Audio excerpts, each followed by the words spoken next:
Hi, my name is Sarah Fernals, and I'm here to talk to you about Section 2 of the book The Power of Habit. It discusses how organizations become successful. It starts off by talking about Alcoa and how O'Neill, when he was first hired, decided that he was going to change the culture of safety in their company by creating better habits. He started from the management and worked their way down to the ones who were actually getting injured on the job. And from that, he created a culture that snowballed into better habits that created more productivity, less injuries, and happier workers, essentially.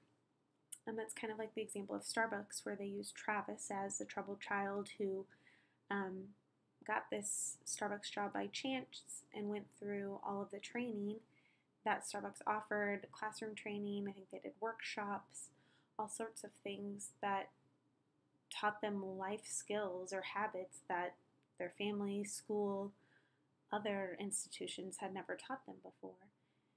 And in Travis's instance, it allowed him to show up to work on time every time and allowed him to regulate his emotions better so that he wasn't blowing up at customers.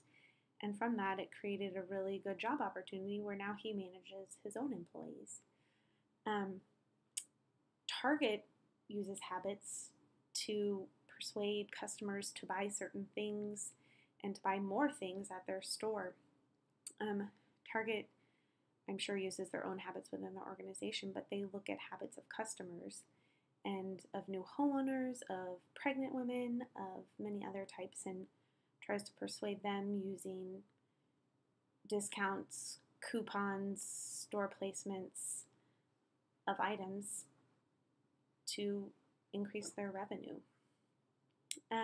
Making lifestyle changes in our family revolves around kind of the small wins topic that they discuss. A good example is maybe every time your kids get home from school, they make a list of things that they need to get done before dinner, whether it's their chores that they haven't done yet for the week, or homework assignments, or practices.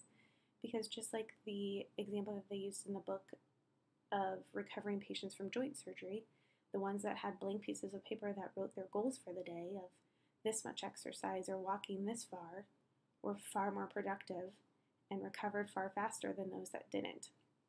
It kind of touches on the topic of the small win, where every little thing that they get to cross off on the list makes them have a small win, which will allow another small win, which will snowball into a widespread change in their life. And like it discusses in the book, families that sit down to dinner, or for my example of making lists of things to do, will accomplish more, will be better grades, better study habits, regulate their emotions more, and have more confidence in themselves.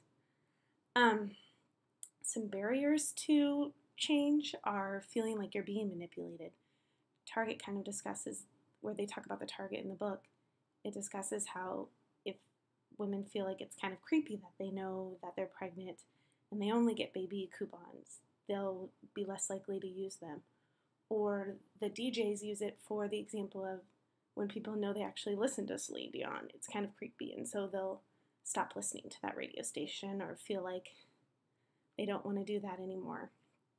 Also, the balance of power changes things.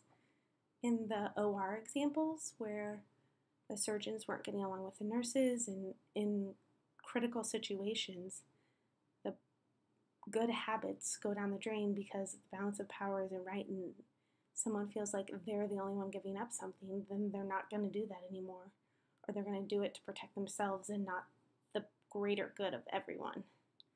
There was no actual truce in that situation. It was very one-sided, and in order for that to change, there needs to be a balance of power, and there needs to be one person in charge who's going to control the situation and create better habits so that less bad things happen in situations of crisis.